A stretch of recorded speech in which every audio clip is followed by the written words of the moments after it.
Assalamualaikum warahmatullahi wabarakatuh. Apa kabar kalian? Semoga kalian baik-baik saja dan tetap diberikan kesehatan oleh Allah Subhanahu wa taala. Bantu channel kami dengan cara subscribe dan tekan tombol lonceng kalian. Terima kasih. Semoga kisah ini bermanfaat.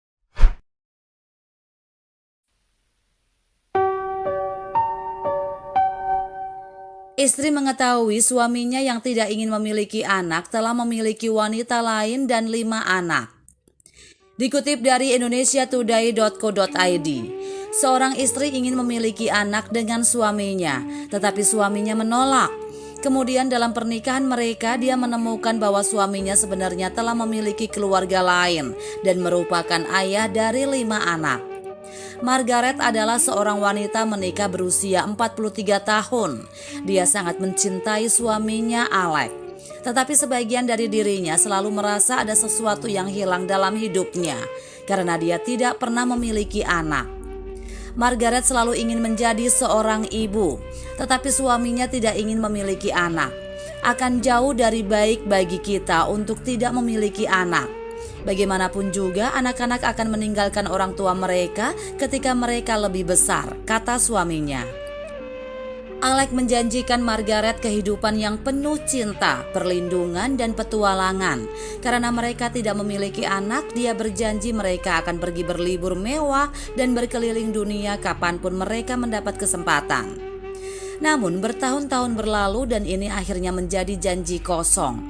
Alex akan terus-menerus melakukan perjalanan bisnis dan hanya menghabiskan 2 hingga 3 hari di rumah.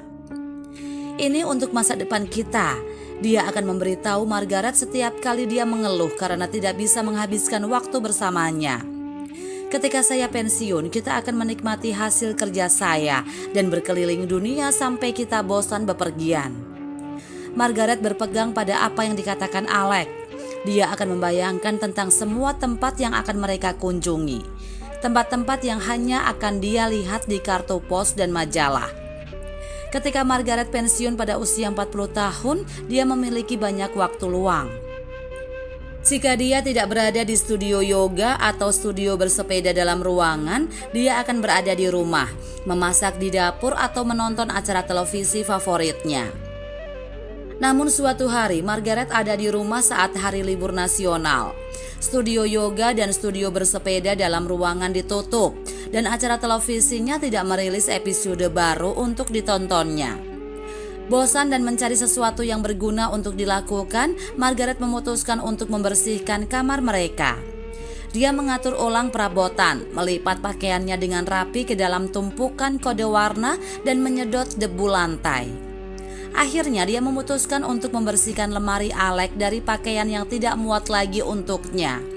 Dia mengeluarkan semua pakaian hingga dia bisa melipatnya dengan benar, hanya untuk menemukan tas kerja tersembunyi di balik semua tumpukan pakaian. Terkejut, Margaret memutuskan untuk membukanya dan melihat-lihat dan menemukan surat-surat penting di dalamnya. Ini membingungkannya karena dia dan Alex memiliki brankas yang berisi semua dokumen mereka. Margaret memutuskan untuk membuka salah satu amplop dan melihat 5 akta kelahiran. Mereka memiliki 3 anak perempuan dan 2 anak laki-laki yang semuanya memiliki nama keluarga Jameson, yang kebetulan juga merupakan nama keluarga mereka. Jantung Margaret mulai berdebar dan tangannya mulai gemetar. Dia tidak bisa mengerti apa yang terjadi, jadi dia membaca akte kelahiran. Dia ngeri melihat bahwa nama yang tertulis di bawah ayah tidak lain adalah Alexander Jameson, suaminya. Tidak, katanya pada dirinya sendiri. Tidak bisa menahan air matanya agar tidak jatuh. Margaret tiba-tiba mendapat firasat bahwa Alex tidak melakukan perjalanan bisnis selama ini, melainkan bersama keluarganya yang lain. Dia mengira dia bersama mereka saat itu karena dia pergi dalam perjalanan bisnis lain. Sambil terisak, Margaret meletakkan dokumen-dokumen itu di dalam tas kerja dan mengembalikannya ke tempat Alex awalnya menyembunyikannya. Dia menangis sambil melipat semua pakaian suaminya, menyadari bahwa hidupnya telah dibohongi. Dia tidak ingin punya anak denganku karena dia sudah punya 5 anak, teriaknya dalam dirinya sendiri. Apa yang saya lakukan sekarang? Pertanyaan itu melekat di benak Margaret sepanjang hari. Dia tahu Alex tidak akan kembali sampai hari berikutnya. Jadi dia tidak bisa pergi ke alamat yang dia temukan di akte kelahiran untuk menghadapi anak-anak atau wanita lainnya. Ketika Alex kembali ke rumah, Margaret mencoba yang terbaik untuk bersikap tenang dan bertindak seolah-olah tidak ada yang terjadi. Dia membuatkannya sarapan sebelum meninggalkan rumah, memberitahunya bahwa dia akan kembali setelah sesi yoganya. Namun alih-alih ke studio yoga, Margaret langsung menuju ke alamat anak-anak itu. Dia membunyikan bel pintu dan seorang wanita mungil dengan rambut coklat muda dan mata coklat tua membuka pintu. "Dapatkah saya membantu Anda?"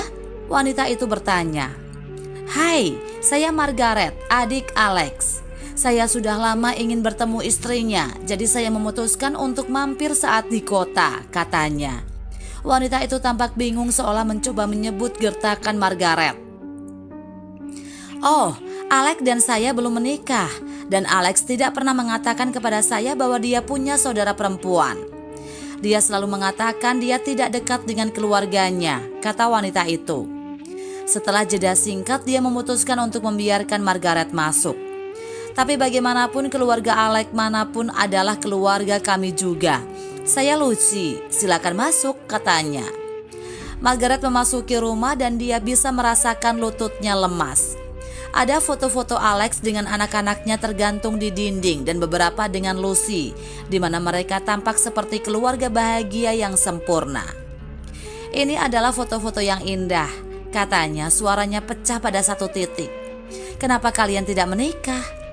Lucy mengangkat bau. "Ya, dia sudah menjanjikanku pernikahan selama 14 tahun sekarang. Tapi dia menundanya. Dia bilang tidak ada alasan untuk menikah karena kami sedang jatuh cinta.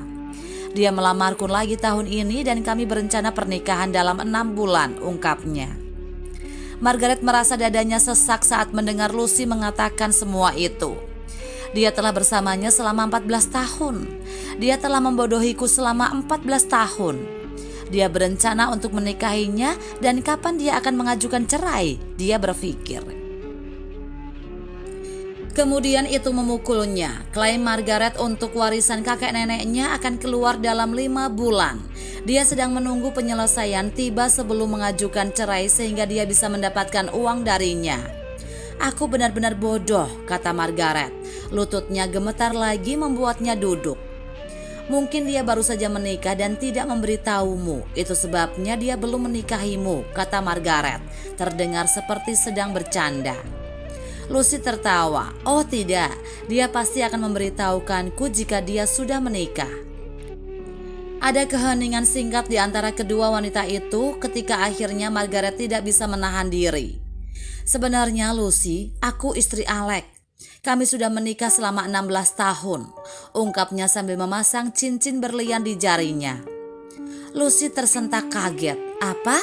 katanya, dia tidak percaya. "Kami memiliki 5 anak bersama. Bagaimana dia bisa menikah dengan wanita lain?" "Aku sama tercengangnya denganmu. Aku tidak percaya, aku tidak tahu apa-apa selama ini.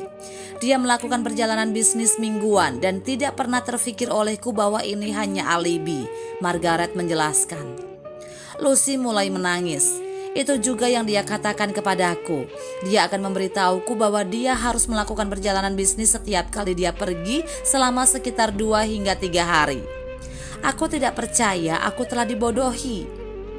Kedua wanita itu menemukan kesamaan pada saat itu. Mereka berdua patah hati dan dibodohi oleh pria yang sama. Margaret mengungkapkan bahwa dia akan mengajukan gugatan cerai dan bahwa Lucy dapat memiliki Alex untuk dirinya sendiri. Namun Lucy menolak. "Aku tidak ingin anak-anakku dibesarkan oleh seorang pria yang menjalani kehidupan ganda. Aku juga akan meninggalkannya," ungkap Lucy. Ketika Margaret tiba di rumah hari itu, dia mendudukkan Alex di meja makan dan mengatakan dia akan mengajukan cerai. Dia menyerahkan surat-surat yang dia dapatkan di kantor pengacaranya dan Alex tidak percaya. "Margaret sayang, ada apa? Kita baik-baik saja pagi ini. Mengapa kamu mengajukan cerai? Mari kita bicarakan ini," pintanya. Tetapi Margaret tidak mau mengalah. "Tanda tangani saja surat-suratnya atau akan berantakan," Alex katanya. Alex membaca koran dan matanya terbelalak saat melihat bahwa dia tidak akan mendapatkan apapun dari warisan yang akan diperoleh Margaret.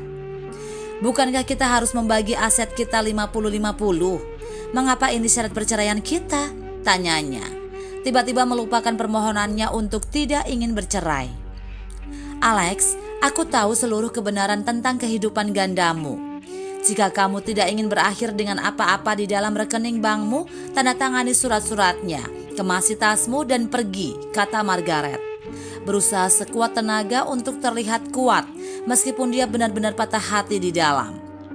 Alex menghela nafas. Kebohongan akhirnya terbongkar ketika dia menyadari Margaret memiliki amplop akta kelahiran tepat di sampingnya di atas meja. Dia menandatangani surat-surat dan menyerahkannya kembali. Baik, ini. Setelah Alex menandatangani surat-surat, dia mengemasi tasnya dan pergi, meninggalkan Margaret menangis di lantai sepanjang hari. Dia pergi ke Lucy berpura-pura dia baru saja pulang dari perjalanan bisnisnya. Lucy sayang, kenapa barang-barangku ada di luar? Tanyanya begitu sampai di depan pintu. Tidak ada tempat untuk pria bermuka dua yang berbohong di rumah ini. Kamu tidak pantas untukku, dan kamu tidak pantas berada dalam kehidupan anak-anakku. Lucy memberitahunya melalui pintu kasa. Lucy, tidak. Mari kita bicarakan ini. Tolong. Aku tidak pernah mencintai Margaret. Aku selalu mencintaimu. Aku akan meninggalkannya, tetapi aku ingin menunggu sampai aku bisa mendapatkan uang yang akan dia terima dalam beberapa bulan. Aku akan memberikan semuanya padamu, katanya putus asa untuk mendapatkan perhatian Lucy. Lucy menolak untuk mendengarkan dan menutup pintu untuknya. Alex menjadi tunawisma dan mendapatkan apa yang pantas dia dapatkan, tinggal di mobilnya saat diparkir di tempat parkir kantornya. Margaret trauma dengan apa yang terjadi padanya, sehingga pernikahan dan anak-anak tidak ada dalam pikirannya ketika dia dan Alex bercerai. Sebaliknya, dia ingin fokus pada dirinya sendiri dan menjalani kehidupan terbaik. Sementara itu, Lucy memutuskan untuk tetap berhubungan dengan Margaret, mengetahui bahwa dia sekarang hidup sendiri dan bisa rentan. Dia mengundangnya untuk tinggal bersama mereka dan membantunya membesarkan kelima anaknya. Margaret menolak, tetapi dia berjanji untuk mengunjungi sebanyak yang dia bisa dan kedua wanita itu menjadi teman baik. Anak-anak juga memuja dan mencintai bibi baru mereka. Setelah setahun, Margaret jatuh cinta lagi. Dia bertemu dengan seorang bujangan di studio yoga. Dia baru saja pindah ke kota dan mereka langsung cocok. Pada usia 44 tahun, dia hamil anak pertamanya. Meskipun kehamilannya berisiko tinggi karena usianya, dia melahirkan bayi perempuan yang sehat dan menjalani kehidupan yang bahagia dan berbuah bersama keluarganya. Nah, apa yang bisa kita pelajari dari cerita ini? Kebenaran akan selalu dibebaskan. Alex mengira dia akan lolos dari kebohongannya selama ini, karena dia telah menjalani kehidupan yang sama selama 14 tahun. Namun pada akhirnya Margaret dan Lucy menemukan kebenaran penipuannya dan dia mendapatkan karmanya. Tidak pernah terlambat untuk memulai kembali. Di usianya, Margaret ragu dia akan menemukan cinta lagi, apalagi memulai sebuah keluarga. Namun dia bertemu seseorang yang benar-benar mencintainya, dan mereka berdua menjadi orang tua yang bangga dengan bayi perempuan yang sehat.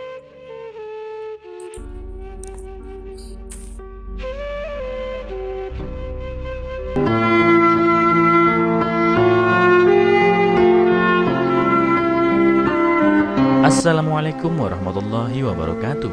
Apa kabar kalian? Semoga kalian baik-baik saja dan tetap diberikan kesehatan oleh Allah Subhanahu wa Ta'ala. Bantu channel kami dengan cara subscribe dan tekan tombol lonceng kalian. Terima kasih. Semoga kisah ini bermanfaat.